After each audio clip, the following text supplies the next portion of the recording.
Vouloir avancer dans sa marche avec Dieu et continuer de fréquenter les personnes qui vivent encore dans les péchés, ça ne matche pas ensemble. Tes fréquentations te définissent, et ça que tu le veux ou pas.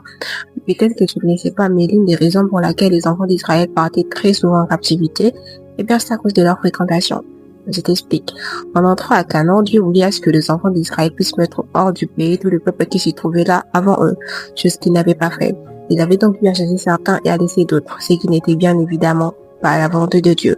Déjà, entre parenthèses, pourquoi Dieu ne voulait pas de ces nations-là parmi Israël? Parce qu'ils étaient rebelles et idolâtres. Ils vivaient dans les péchés. Et donc Israël a fini par être influencé par ce peuple-là. Et finalement, Dieu a puni Israël en leur laissant être affligés par les autres nations.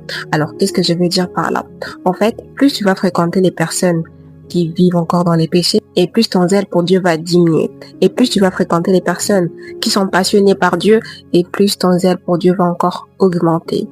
Tes fréquentations te définissent, et ça que ça soit en bien ou en mal. Alors mon ami, si tu veux être passionné par Dieu, eh bien commence par fréquenter les personnes qui sont passionnées par Dieu, et tu verras les résultats.